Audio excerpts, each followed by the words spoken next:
E se aquela velha separação entre mente e corpo fosse, na verdade, um grande mal-entendido? Hoje a gente vai mergulhar fundo nas ideias de Maurice Merleau-Ponty. Ele foi um filósofo que nos fez um convite bem radical: enxergar o nosso corpo não como uma coisa que a gente tem, mas como aquilo que fundamentalmente a gente é. Vamos começar com quebra-cabeça. Pense nisso. Como é que uma pessoa cega consegue ver o mundo através da ponta de uma bengala? Para essa pessoa, a bengala não é só um pedaço de madeira ou metal. Não, ela se torna uma verdadeira extensão do tato, quase como um novo sentido. E as teorias clássicas, sabe? Elas simplesmente não conseguem explicar isso direito. É que a resposta não está em analisar a bengala em si, ou os nervos da mão. A chave do mistério é repensar o próprio corpo. Deixar de vê-lo como um objeto que a gente usa e passar a entendê-lo como a nossa conexão, viva, pulsante com o mundo. E o nosso guia nessa jornada é justamente o filósofo Maurice Merleau-Ponty. Ele nos apresenta uma ideia revolucionária: o corpo vivido. É como se fosse uma inteligência corporal, um saber que está ali, nos nossos músculos, nos nossos movimentos, e que age muito antes da nossa mente consciente sequer pensar a respeito. Para a gente entender bem essa ideia, primeiro precisamos derrubar alguns mitos. Vamos começar pelo primeiro: a ideia de que nossos olhos funcionam como câmeras, que só gravam imagens passivamente para o cérebro analisar. Parece fazer sentido, né? Mas será que é assim mesmo que funciona? Olha só a diferença. À esquerda, a visão clássica imagina o cérebro recebendo dados crus, como se fossem pixels numa tela. Mas, à direita, Merleau-Ponty nos mostra a realidade. A percepção é um processo ativo. A gente se move, se orienta, e ao fazer isso, nós construímos um mundo cheio de significado. Não vemos só manchas de cor, a gente percebe objetos de verdade, num espaço real. Como o próprio Merleau-Ponty falou, o texto do mundo exterior não é recopiado, mas constituído. O que isso quer dizer? Que o mundo não é um livro pronto que a gente simplesmente lê. O nosso corpo é o autor, que ajuda a escrever esse livro, dando sentido a ele a cada passo, a cada movimento. Agora vamos para o segundo mito, um que talvez seja ainda mais enraizado na nossa cultura: a ideia do corpo como uma máquina. Uma espécie de marionete biológica controlada por um piloto invisível que seria a nossa mente. Essa imagem está em todo lugar, não é mesmo? Essa comparação aqui é muito reveladora. O mito clássico nos veio como uma mente que dá ordens para um corpo, tipo um robô. Mas Merleau-Ponty vira essa lógica de cabeça para baixo. Nós não somos uma mente e um corpo.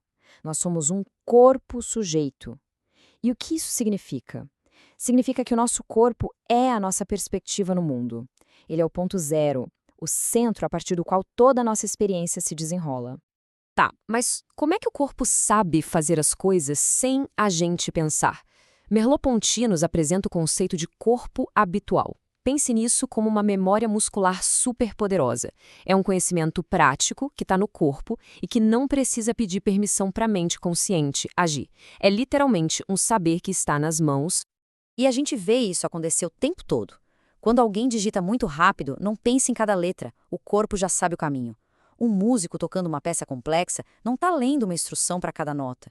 Dirigir para casa no piloto automático? Pois é, corpo habitual em ação. E isso nos traz de volta para a bengala. Ela deixou de ser um objeto externo e foi incorporada, virou parte do corpo que percebe o mundo. O ponto-chave aqui é que o hábito nos permite expandir o nosso ser no mundo. Ferramentas como a bengala, o carro ou até um teclado, elas não são só objetos externos. A gente incorpora essas coisas.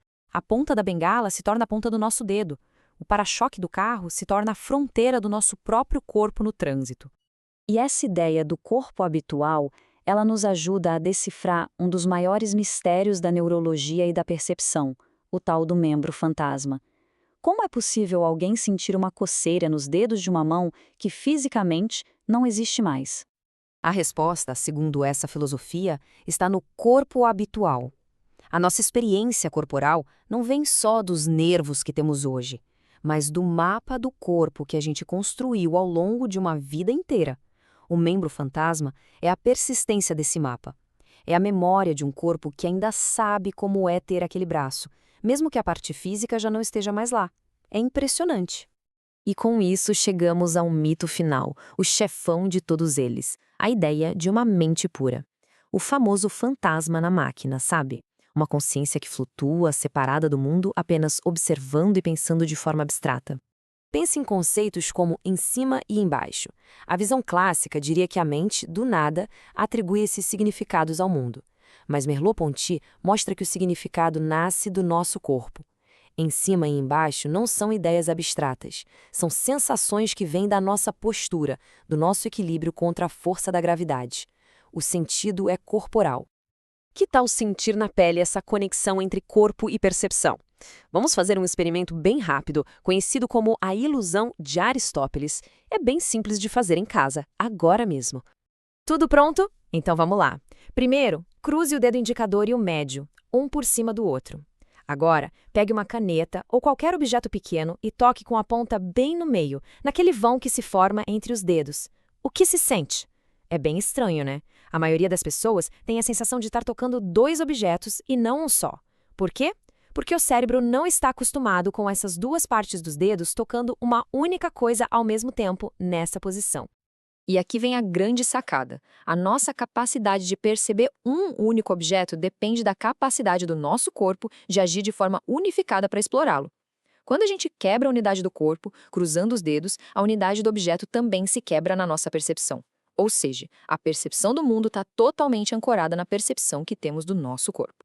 Certo. Mas se a gente é tão definido pelo nosso corpo, pela nossa situação no mundo, onde é que fica a nossa liberdade?